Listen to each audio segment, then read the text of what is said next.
Mateus 20, a parábola dos trabalhadores na vinha.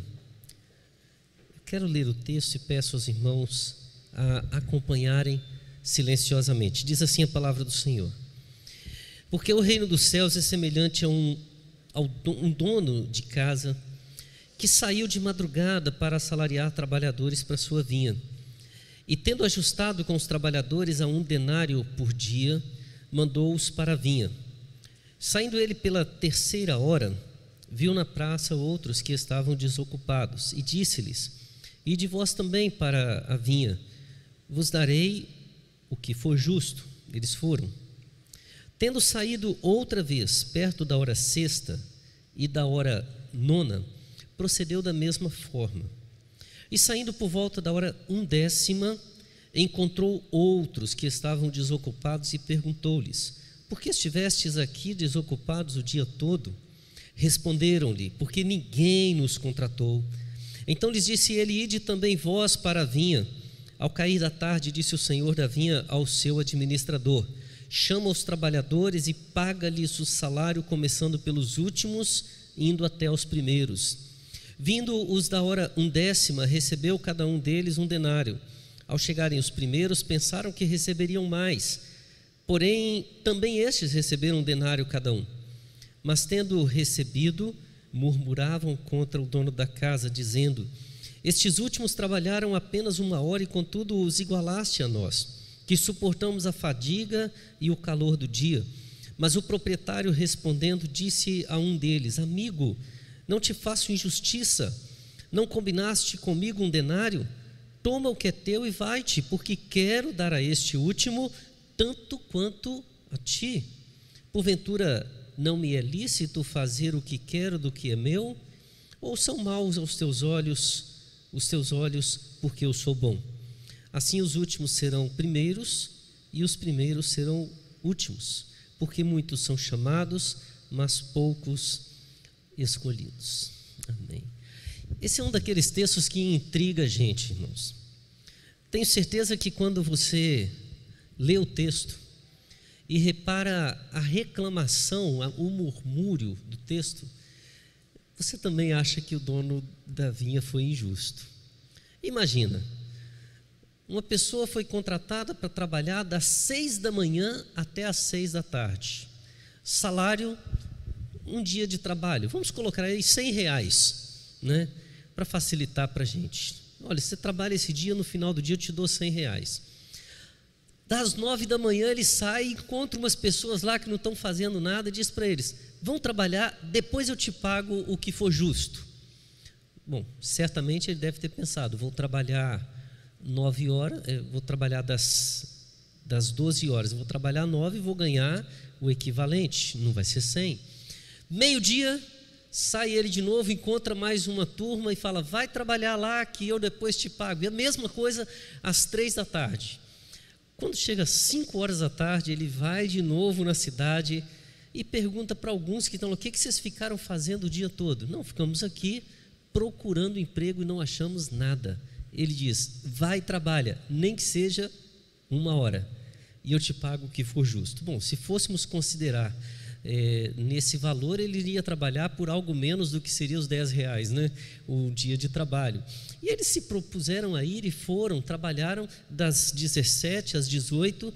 Quando chegou o final do expediente, o administrador chama primeiro esses últimos e paga para eles o valor de um dia inteiro.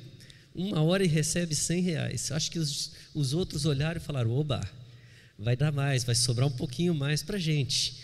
Chegou os que trabalharam às 15, R$100.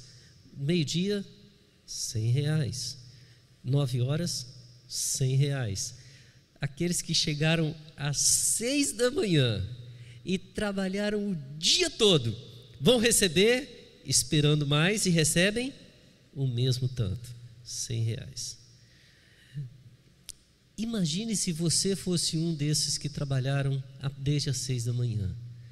Você não se consideraria injustiçado?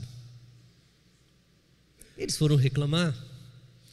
E essa parábola tem um problema para nós, porque por mais que nós aceitemos que a reclamação é justa, O texto começa assim: porque o reino dos céus é semelhante a um dono de casa que saiu de madrugada.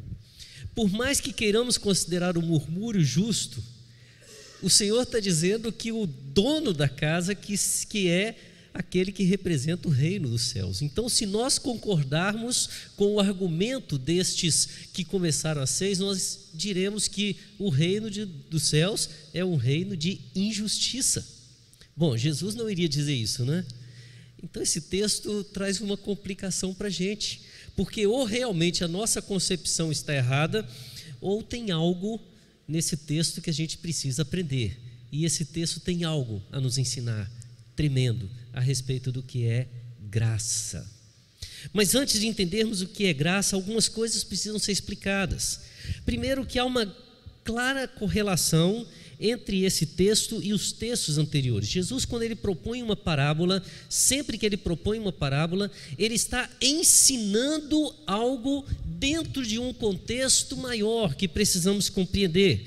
E nós vamos perceber, por exemplo, que o versículo 30 do capítulo 19, ele termina com a mesma expressão do versículo 16, porque ele fala, muitos primeiros serão últimos e os últimos primeiros. Isso nos leva ao início do capítulo 19, quando veremos que Jesus está começando uma nova fase no seu ministério. E essa nova fase que ele agora atravessa, deixa a Galileia, vai além do Jordão, a primeira coisa que começa a ser questionada é a respeito do coração humano. Qual é a questão que alguns fariseus estão trazendo e experimentando Jesus? O versículo 3 vai dizer, vieram a ele alguns, do capítulo 19, alguns fariseus o experimentaram perguntando, é lícito ao marido repudiar a sua mulher por qualquer motivo? Vamos lá. A questão aqui é simples. Primeiro, que os fariseus já estão procurando Jesus para experimentá-lo. Jesus chega como sendo um mestre. Os fariseus eram conhecidos como os mestres do povo. Então a primeira ideia que nós temos é que eles não estão chegando ali para tirar dúvidas, mas para lançar dúvidas. Ele está querendo provar Jesus perante aqueles que estão seguindo Jesus. E a melhor forma é dizer, responda para nós algumas questões da lei. Eles estão experimentando, lançando dúvidas, questionando a autoridade do Mestre Jesus. E essa questão básica é lícito que um homem repudie a sua esposa por qualquer motivo? Essa era a interpretação da época, irmãos. O marido chegou em casa, queria uma macarronada, a esposa fez apenas uma salada de tomate, alface com alho picadinho. É uma delícia, viu? Quem não gosta, né? Mas ele queria macarrão. Então o que ela faz? Você não fez o prato que eu queria, assina a carta de divórcio, fora. Queimou o arroz. Você hoje não está... Vários motivos. Isso não era lei. Entretanto, diversos intérpretes chamados de mestres, rabinos, foram fazendo as suas próprias interpretações, que ao chegar ao tempo de Jesus havia inúmeros motivos da tradição, não da lei. E Jesus responde que isso não é lícito, não é correto, porque Deus, quando formou o homem e a mulher, e formou os dois uma só carne. Aí eles entraram com a verdadeira questão. Se você está dizendo que não é lícito, então por que Moisés, versículo 8, Moisés, o maior legislador, aquele que nós conhecemos como a autoridade que está acima de todos os rabinos, por que ele mandou que se desse a carta de divórcio? Jesus então responde no versículo 9, eu porém vos digo, quem repudiar a sua mulher, não sendo por causa de relações sexuais ilícitas, e casar com a outra, comete adultério, e assim por diante.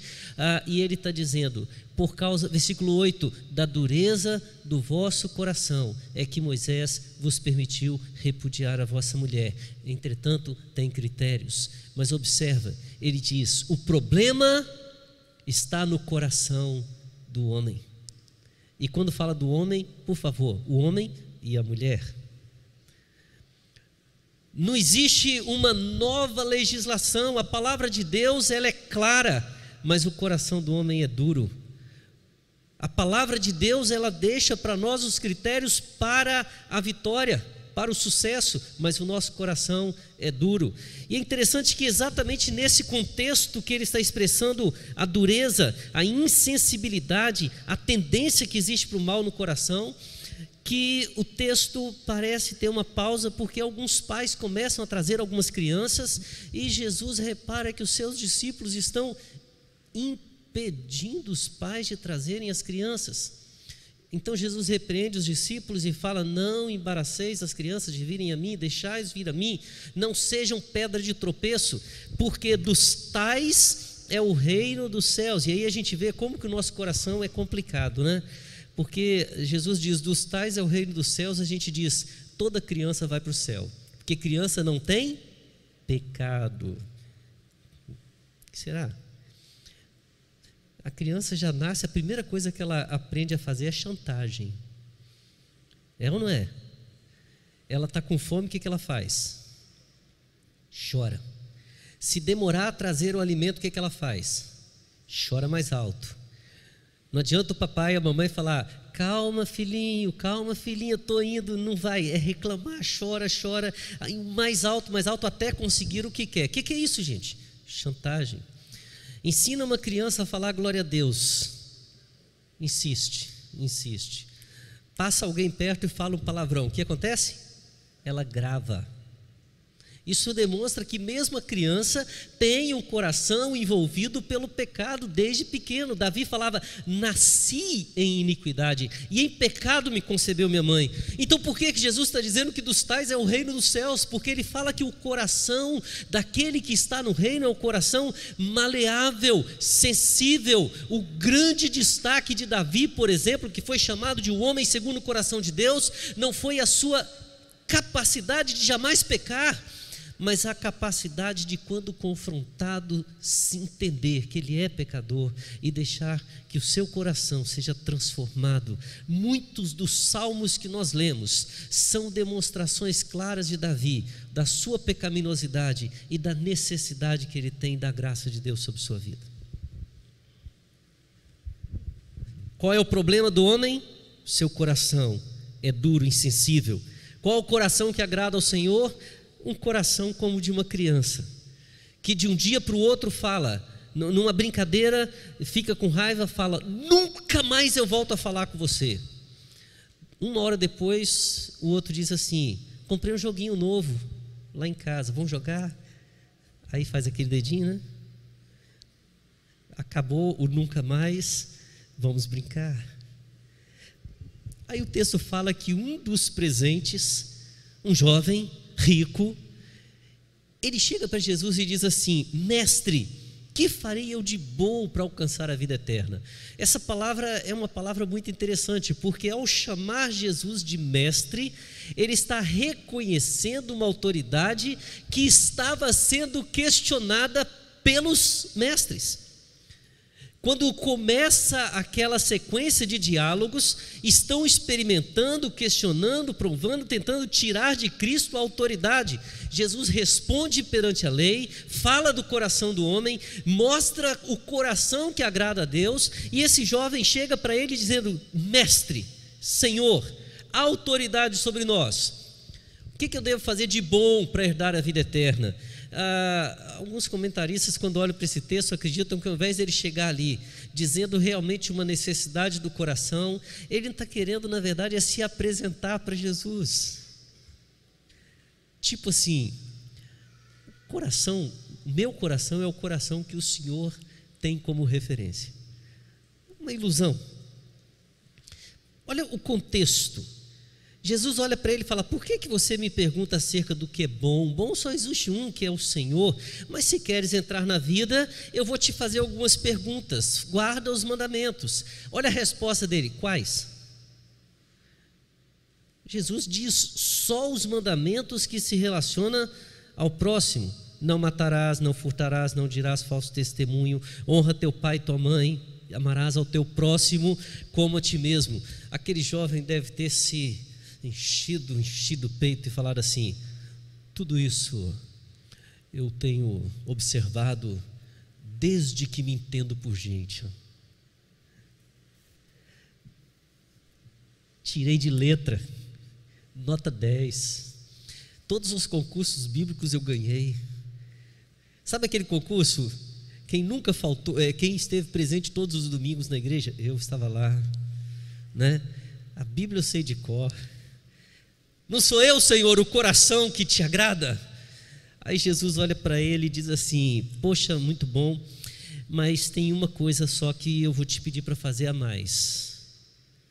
Se você quer ser perfeito, vende tudo que você tem, distribui para os pobres, depois vem e segue-me. Irmãos, eu não acredito que Jesus está olhando para aquele jovem dizendo: só se você for pobre que você vai me seguir, vai conseguir.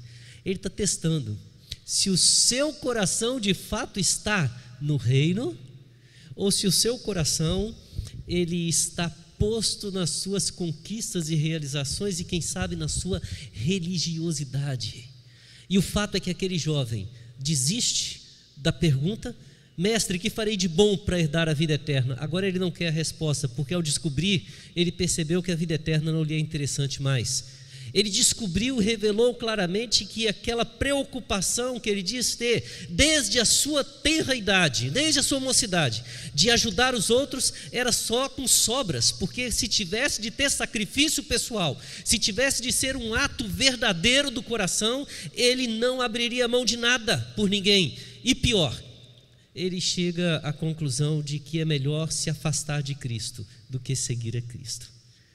Aquele que se achava tendo o coração mais agradável para o Senhor, foi reprovado em todos os testes no olhar do Senhor. Isso já nos faz entender que a nossa concepção humana, inspirada ou baseada na nossa pecaminosidade, nos faz entender de uma forma equivocada o que é o reino de Deus. Nos faz entender que se o nosso coração está posto naquilo que o mundo apresenta como riqueza, não conseguiremos entender e compreender a graça do Senhor. Se nosso coração está posto nas fraquezas que o mundo chama de força, nós não entenderemos a força que o mundo chama de fraqueza e que está presente apenas no reino do Senhor. A vida eterna é uma graça divina, não é um merecimento humano. E para entendermos graça, o Senhor conta essa parábola. Para entendermos a graça do Senhor, Ele nos conta essa parábola. Antes de pensarmos em algumas lições preciosas, vamos entender esse texto. Primeiro, o dono da terra precisa de trabalhadores. E ele sai à procura de trabalhadores para os contratar. E o primeiro grupo que nós temos aqui é esse grupo que chegou às 6 da manhã. E o texto vai dizer que, saindo ele, encontrou esse grupo de madrugada para assalariar e, tendo ajustado com os trabalhadores a 1 denário por dia, mandou-os para a vinha. Ele está falando de um grupo que foi contratado, e veja bem, não foi um contrato para um dia de trabalho, foi um contrato permanente, a 1 denário por dia. Todos os dias que você vier trabalhar, você receberá a sua recompensa. É como se tivesse assinado a carteira, assinado o contrato. Então ele está falando de um grupo que pode ser colocado como um grupo que tem agora o seu emprego garantido, definido. Esse é o primeiro grupo. O segundo grupo poderia classificar aqueles que foram convidados a trabalhar às 9 ao meio-dia e às 3 da tarde, que eram pessoas que estavam desocupadas, sem o que fazer, e o Senhor os desafia: vão trabalhar na minha vinha hoje, e no final do dia de hoje eu darei a vocês uma recompensa. Mas não existe contrato de trabalho, não existe um compromisso de que seria diário, é um trabalho para hoje, apenas por troca da sua desocupação. E o terceiro grupo, o das 5 da tarde, é o grupo que procurou uma oportunidade o dia inteiro e não encontrou. Esse grupo das 9, do meio-dia e das 3 da tarde, o dono encontra e fala: o que vocês estão fazendo? Estão à toa? Estamos à toa. Vão trabalhar, depois eu pago um pouco para vocês. Esse último não. Esse último grupo falou assim: o que vocês estiveram fazendo aqui o dia inteiro? A resposta no versículo 7: porque ninguém nos contratou, ficamos aqui porque procuramos e não encontramos uma oportunidade, ninguém que nos deu uma chance, e mesmo tendo apenas 1 hora, aquele dono diz: vai, eu estou te dando esta oportunidade. Entretanto, os que reclamaram foram apenas aqueles que já estavam com o trabalho garantido. Os únicos que não entenderam o que era graça, eles entenderam que era mérito. Eles trabalharam o tempo devido e era justo receber o valor do dia do trabalho. Os demais todos trabalharam por graça. O primeiro, quando recebe o valor de um dia de trabalho por 1 hora, ele sabe que não merecia receber aquilo. Ele não trabalhou o suficiente por aquilo. Os outros, tudo bem, eu trabalhei 3 horas e ele só 1, eu trabalhei 6 horas, ele só 1, eu trabalhei 9 horas, ele só 1, mas eu também recebi mais do que eu devia. Perceberam?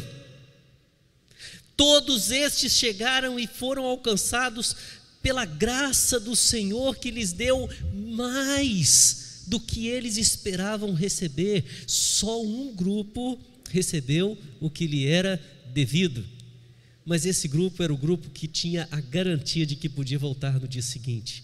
Os outros não tinham essa garantia. Talvez pudéssemos até pensar que esses outros trabalhadores que no primeiro dia receberam aquele valor, eles poderiam ter a oportunidade no dia seguinte, desde que voltasse, que horas? Às 6 da manhã, e se assinasse um contrato, talvez no segundo dia seria bem diferente, nem chamados eles seriam para o trabalho. Mas o fato é que aqui nós temos aqueles que conheceram a graça e aqueles que alcançaram o mérito do seu trabalho. E quem reclamou foi aquele que achou que tinha mérito em si, não aqueles que encontraram a graça do Senhor. Irmãos, eu quero pensar rapidamente em 5 lições que nós podemos trazer a partir desse texto sobre o que é a graça de Deus para a nossa vida. E lições preciosas que podem nos ajudar a entender como nos relacionar com as pessoas a quem o Senhor chama para trabalhar na sua vinha. E também para refletir se nós somos, de qual hora que nós somos esses trabalhadores. E se a gente não está achando que é bom demais, porque simplesmente fazemos o que fomos contratados para fazer. A primeira lição que eu gosto de tirar é que não há exclusivismo na graça de Deus. Não há exclusivismo. Dentro da igreja tem aqueles que são conhecidos como crentes de 3ª e 4ª geração, famílias inteiras que sempre serviram ao Senhor. Glória a Deus, que bênção. Temos aqueles que se converteram criança ou adolescente, como é o meu caso, ou um pouco mais jovem, e foram alcançados no decorrer do tempo, já estão há longo tempo na igreja, mas eles não são de herança. E tem aqueles que estão chegando hoje. Podem estar chegando hoje porque foram encontrados pelo Senhor, através de um de nós que os convidaram. Talvez alguém que veio ontem a um convite e retornou hoje. Ou de repente aqueles que estavam procurando ansiosamente uma oportunidade de encontrarem a paz que só Cristo dá e não acharam, e de repente no finalzinho vieram e encontraram aqui a palavra do Senhor. Deus olha para cada um de nós e diz assim: não há diferença entre vocês. Aquele que está chegando hoje e aquele que tem gerações e gerações de serviço, aos olhos do Senhor são trabalhadores da sua seara, são instrumentos nas mãos do Senhor, são pessoas a quem Ele ama e a quem Ele chamou e Ele deu a oportunidade de servirem, de trabalharem na sua casa. Nós às vezes fazemos distinção, olhando para aqueles que já têm todos os hábitos e todas as manias de ter vivido na igreja de longo tempo, né? Muito tempo, a gente olha e diz assim: eu sou salvo no Senhor, eu tenho a minha cadeira cativa na igreja, eu tenho a minha posição de serviço que ninguém mexe. Mas o Senhor todos os dias está trazendo novos trabalhadores, novas pessoas para serem inseridas, e Ele ama essas pessoas da mesma forma que nos ama. Não há diferença, não há exclusividade. Isso me faz pensar que muitas vezes quem deveria estar fazendo o papel desse Senhor da seara éramos nós. Talvez nós pudéssemos ter sido contratados às 4:30 da manhã, e chegando lá para trabalhar, virar para o senhor da vinha e falar com ele: olha, eu tenho um vizinho que não conseguiu trabalhar, eu tenho um irmão, eu posso ir lá chamá-lo, tem uma pessoa que eu sei que está na praça, eu sei de alguém que está querendo ter oportunidade. Todas essas pessoas têm um espaço na seara do Senhor para serem amadas, para serem tratadas com o carinho e o cuidado do Pai. Sermos trabalhadores contratados não nos faz melhor. Ao contrário, deveria nos motivar a perceber que coração maravilhoso o nosso Deus tem e trazer todos que conhecemos para estarem com Ele na seara do Senhor. A segunda lição que a gente pode tirar dessa parábola é que a maior recompensa no reino de Deus é fazer parte dele, é estar junto. Ontem à tarde, na meditação do pastor JR, ele colocou aquele desespero de Jairo. O mais importante para ele naquela hora, por mais que ele quisesse ver a cura, por mais que ele quisesse que todos os problemas tivessem resolvidos naquele momento, o que ele mais precisava era ver Jesus caminhando ao seu lado. Sabe, irmãos, às vezes a gente não percebe isso. A gente começa a olhar os nossos méritos em sermos membros da casa do Senhor, por termos os nossos cargos, nossas funções já bem definidas, os nossos dons estabelecidos, e aí a gente começa a trabalhar simplesmente por trabalhar na casa do Senhor. Isso é um risco que a gente corre. Domingo passado, quem estava aqui, na hora que o pastor Marcelo falou sobre as nossas dificuldades das trombetas, lembram quem esteve aqui? Nossas fraquezas. Muitas vezes os pastores correm o risco, a gente fala isso no seminário, de acabarem pregando profissionalmente e esquecerem que o primeiro a ser tocado e quebrantado com a mensagem tem que ser o próprio pastor.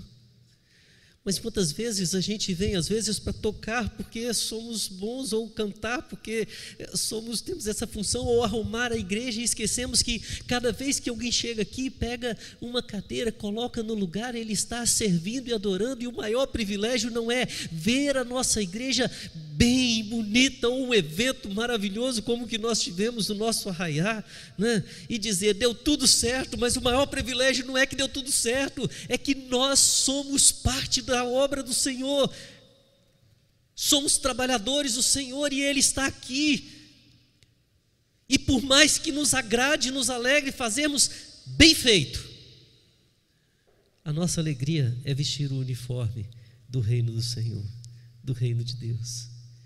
Isso que deve nos compensar. O quanto ganhamos não importa, mas sermos parte já é tudo. Se não estivéssemos lá, estaríamos na praça esperando alguém nos dar uma oportunidade. Terceira lição: se a salvação for vista apenas como um contrato,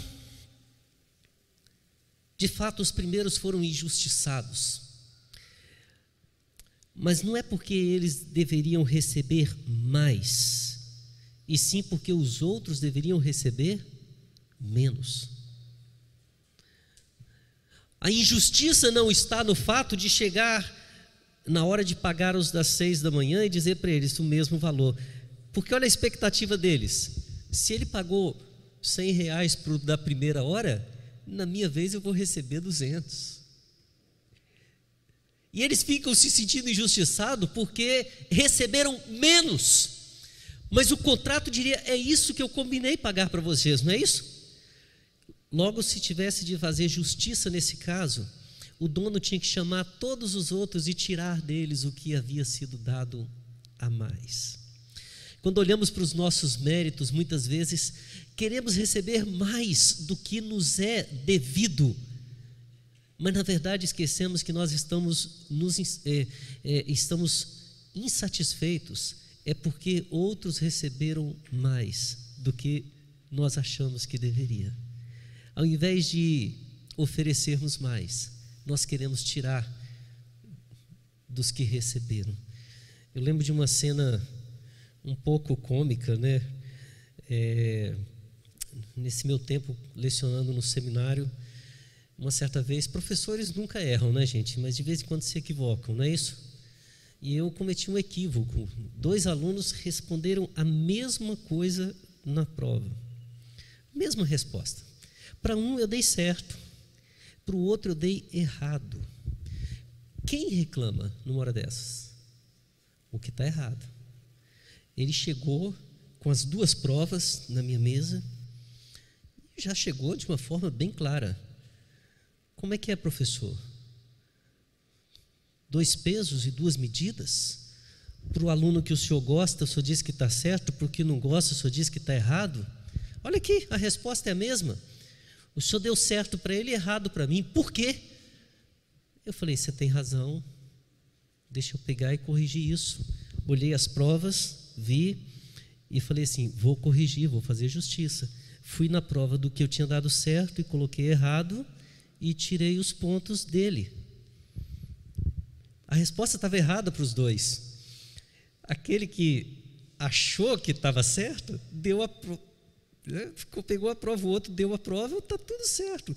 Aí ele ficou desesperado. Não, professor, o senhor não pode tirar os pontos dele. Olha, no momento em que ele te entregou a prova para trazer aqui, para provar que eu sou injusto, ele também me autorizou a fazer justiça. Então, está registrado, devolve a prova para o seu colega dizendo que foi tirado o ponto da questão. É claro, os 2 ficaram um pouquinho chateados comigo durante um tempo, né? Mas eu não. É certo a gente comemorar uma situação dessas? Deixa para depois, a gente faz um gabinete pastoral, né? Mas o fato é o seguinte, se formos olhar o que é justo aqui, meus irmãos, nós estaríamos pedindo, tira do outro. Tira daquele pobre coitado que ficou o dia todo procurando uma oportunidade e quando teve, recebeu a graça e nós dizemos, não aceito a graça sobre a vida dele. Tira daqueles outros que passariam um dia sem chance de trabalhar. Porque nós trabalhamos mais nesse dia. Nos outros eles podem até trabalhar mais. Toda vez que nós queremos fazer valer o nosso mérito, nós, na verdade, quebramos, destruímos os outros que foram alcançados pela graça de Deus. Uma 4ª lição. Quando olhamos para o Senhor, nós agradecemos pela sua ação fiel e graciosa, mas quando olhamos para os outros, até a misericórdia de Deus passa a ser vista como injustiça. A questão é o foco. Enquanto aqueles trabalhadores olhavam para o Senhor da vinha, eles falavam, estou recebendo mais do que devia. Quando aqueles outros, os primeiros, pararam de olhar para o Senhor, que lhes pagou o que havia combinado, e começou a olhar para o outro que recebeu mais do que ele esperava, eles começaram a chamar a graça de Deus, a misericórdia de Deus, de injustiça. Você já parou para ver quantas pessoas estão fora da igreja porque o testemunho do outro irmão o desanimou? Já reparou? Quantas pessoas sentem dificuldade de vir e adorar ao Senhor por causa de outras pessoas? Meus irmãos, não existe nenhuma sociedade diferente. O que existe é expectativa. Muitas vezes nós trabalhamos e o nosso chefe, a gente suporta porque ele não é crente. Se ele é crente, a gente não suporta. A gente quer que ele seja totalmente diferente. Então, nos decepcionamos com aquele que é um cristão mas na chefia faz algo que não nos agrada. Mas se não for cristão, a gente diz, eu não posso fazer o quê? Não é cristão mesmo. Repararam que a gente cobra, e às vezes assim dentro da igreja também. Nosso erro é olhar para a pessoa ao invés de olhar para o nosso Deus. Pessoas sempre vão nos decepcionar, ou porque foram mais agraciadas do que nós, ou porque nós achamos que merecemos mais. Mas quando a gente olha para aquele que nos chamou, nós vamos reparar que sempre somos devedores. Sempre somos devedores. Não temos o que fazer além de agradecer pela oportunidade que Ele está nos dando de viver para a glória dEle. Uma quinta e última lição: quem foi alvo da graça não reclama da graça que foi dada a outros. Não reclama. Essa é uma questão importante, porque muitas vezes nós esquecemos que todos nós que aqui estamos podemos ser salvos porque a graça de Deus nos alcançou.